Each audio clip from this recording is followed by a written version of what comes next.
રમકવા અને સ્વાગત છે તમારું પૂનમ્સ ફ્લેવર કિચનમાં। આજે હું તમને શીખવાડવાનું છું હેલ્ધી ઓટ્સનો ઉપમા। તેના માટે મેં અહીંયા 50 ગ્રામ એટલે કે એક નાની વાટકી રોલ્ડ ઓટ્સ લઈ લીધા છે અને હવે એને આપણે એક પેનમાં નાખીશું। બીજું કંઈ જ નાખવાનું નથી, ઘી કે ઓઇલ, ખાલી આમનામ ઓટ્સ જ નાખી અને આને મીડિયમ ફ્લેમ ઉપર આપણે શેકીશું। 2 મિનિટ સુધી આપણે આને 2 થી 3 મિનિટ સુધી આપણે આને આ રીતે શેકવાના છે। 2 થી 3 જ મિનિટમાં આપણા ઓટ્સ સરસ શેકાઈ ગયા છે। જ્યારે આપણે પહેલાં નાખીએ ત્યારે વ્હાઇટ કલરના હોય છે, શેકાઈ જાય એટલે ક્રીમ કલર જેવા થઈ જાય અને શેકાવાની થોડી સ્મેલ પણ આવવા માંડે। શેકાઈ જાય એટલે તરત જ એને બીજી પ્લેટમાં આ રીતે ટ્રાન્સફર કરી દેવાના છે અને પોળા કરી દેવાના છે, જેથી એ સરસ ઠંડા થઈ જાય। શેકવાથી એકદમ દાણેદાર થશે, છૂટો દાણો થશે ઉપમામાં। હવે અહીંયા મેં એક કડાઈમાં 1 ટેબલ સ્પૂન ઓઇલ લઈ લીધું છે। ઓઇલ આપણું ગરમ થઈ ગયું છે। હું એની અંદર નાખું છું રાઈ, 5 ચમચી જેટલી રાઈ, 2 ચપટી જેટલું જીરું, મીઠા લીમડાના પાન નાખીશું આપણે 7 થી 8 નંગ, અને એની સાથે જ હવે આપણે નાખી દઈશું 1 ચમચી જેટલી ચણાની દાળ અને અડદની દાળ બંને મિક્સ છે, એની અંદર આપણે 1 ચમચી નાખી દેવાની છે। આનાથી બહુ સરસ ટેસ્ટ આવશે, એક ક્રંચ આવશે। આપણે રાઈ અને જીરુંને સરસ ફૂટવા દઈએ અને સાથે જ આપણે હવે એની અંદર નાખી દઈશું 1 નંગ લીલું મરચું છે, તીખું લીલું મરચું લીધું છે મેં, એ પણ આપણે સાથે જ નાખી દેવાનું છે એની અંદર। ત્યારબાદ 7 થી 8 કાજુ છે, કાજુથી પણ બહુ જ સરસ ટેસ્ટ આવે છે। હવે આપણે એની અંદર નાખીશું 2 નાની ડુંગળી છે, મેં ચોપ કરી લીધી છે, એને નાખીને મિક્સ કરી દઈશું। અને હવે આની સાથે આપણે નાખીશું 1 પિંચ જેટલી હિંગ અને એને મિક્સ કરી દઈશું। ઓટ્સ છે એ હાઈ ફાઈબર હોય છે એની અંદર, એટલે તમારે ડાયજેસ્ટ ઇઝીલી થઈ જાય છે, પચી જાય છે। હવે એની અંદર ડુંગળી આપણી થોડી ક્રન્ચી થાય એટલે આપણે એની અંદર ટમેટા નાખી દઈશું અને એને પણ મિક્સ કરી દઈએ। અને સાથે વટાણા છે એને મેં બોઇલ કરી લીધેલા છે, એ નાખી દઈશું। 1 ગાજર છે નાનું, એને બી ચોપ કરી લીધું છે। 1 કેપ્સિકમ નાનું છે, 1 ચમચી જેટલું નાખ્યું છે કેપ્સિકમ મેં, અને આ બધી વસ્તુ એક સાથે જ નાખી દેવાની। આમાં તમે કોઈ પણ વેજીસ તમને ગમતા હોય, સેલડમાં ખવાતા કોઈ પણ વેજીસ તમે નાખી શકો છો।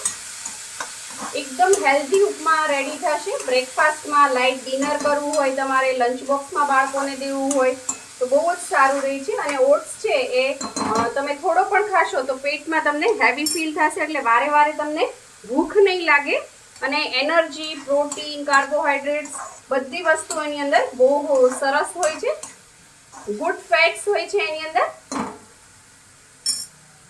અને ડાયજેશનમાં પણ બહુ જ સારું રહેશે કારણ કે હાઈ ફાઈબર છે એટલે। હવે આપણે આની અંદર થોડી હળદર નાખીશું 5 ચમચી જેટલી,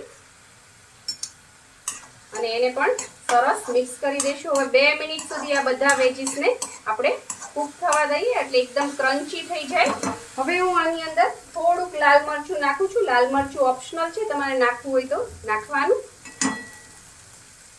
અડધી નાની ચમચી જેટલું મેં નાખ્યું છે। આપણે ઓલરેડી લીલું મરચું નાખેલું છે, તમારે સ્કીપ કરવું હોય તો સ્કીપ પણ કરી શકો છો લાલ મરચું। હવે એની અંદર આપણે જે આ શેકેલા ઓટ્સ છે એ નાખી દઈશું અને એને મિક્સ કરી દઈશું।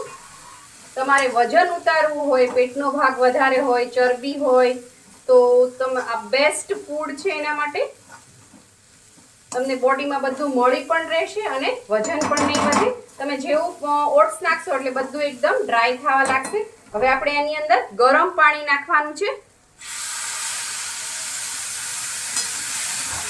બહુ ઝાઝું પાણી નહીં નાખતા, નહીં તો દાણો છૂટો નહીં રહે, ખીચડી જેવું થઈ જશે। નાના બાળકો માટે બનાવતા હોય, વેજીટેબલ્સ નાખ્યા વગર પણ બનાવી શકો છો ને, વેજીટેબલ્સ નાખીને તમારે એકદમ લમ્પી બનાવો, એકદમ સોફ્ટ બનાવો તો પાણી વધારે નાખવાનું, પણ અત્યારે આપણે ઉપમા બનાવીએ છીએ એટલે દાણો છૂટો હશે તો ખાવાની મજા આવશે। અને ઓટ્સ કૂક પણ થઈ જવા જોઈએ. ઓટ્સ કાચા રહેશે તો નહીં મજા આવે. મેં આની અંદર 1 ગ્લાસ પાણી નાખ્યું છે, 250 ml જેટલું. અને હવે આને ધીમા તાપે આપણે કૂક થવા દઈએ. અને સાથે સાથે આપણે એની અંદર મીઠું પણ નાખી દઈએ. આપણે મીઠું નથી નાખ્યું. થોડી જ વારમાં બની જાય છે. બજારથી જે આપણે રેડી લઈ આવીએ છીએ એ નહીં લઈ આવવાના. આ રીતે મળે જ છે. સફોલાના, સનફીસ્ટના બધા રોલ્સ ઓટ્સ મળે છે. આ તમને બહુ જ ઇઝી પડશે ઘરે. હવે આને 2 મિનિટ સુધી આપણે કૂક થવા દઈએ, જેથી ઓટ્સ કૂક પણ થઈ જાય અને આ જે પાણી છે એ બધું બળી જાય. આપણે ઓટ્સ ઓલરેડી શેકેલા છે અને એની અંદર ગરમ પાણી નાખ્યું છે, એટલે 3 જ મિનિટમાં સરસ કૂક થઈ જશે. જરાય વાર નહીં લાગે. ટમેટું તો નાખ્યું છે એટલે ટેંગી ટેસ્ટ તો આવે જ છે, પણ જો તમને થોડો ખાટો ટેંગી ટેસ્ટ ગમતો હોય તો થોડું લીંબુ નાખવાનું. અહીંયા મેં અડધી ચમચી જેટલો લીંબુનો રસ નાખ્યો છે અને ન પસંદ હોય તો સ્કીપ કરું. તમે જોઈ શકો છો કેવો દાણો છૂટો છૂટો રહ્યો છે અને સ્વાદમાં પણ બહુ જ સરસ લાગે છે. આયર્ન, ઝિંક બધી વસ્તુ તમારામાં B12 ઓછું હોય તો એનો આ મેઇન સોર્સ છે. ઓટ્સ ઉપમાને મેં એક સર્વિંગ બોલમાં સર્વ કરી દીધો છે. એકદમ હેલ્ધી અને એકદમ ટેસ્ટી, મારો ફેવરિટ છે. તમે એકવાર જરૂરથી બનાવજો. તમે રોજ ખાવાનું પસંદ કરશો અને જલ્દીથી તમારો વેઇટ લોસ થઈ જશે અને એનર્જી ભરપૂર મળશે. જો તમને મારી આ રેસીપી પસંદ આવી હોય તો લાઇક, શેર, કોમેન્ટ કરો. પ્લીઝ મારી ચેનલને સબસ્ક્રાઇબ કરો અને હા, બેલ આઇકન દબાવવાનું ના ભૂલશો, જેથી આવી જ સરસ મજાની વાનગીઓ તમારા સુધી પહોંચતી રહે. Thank you. આવજો.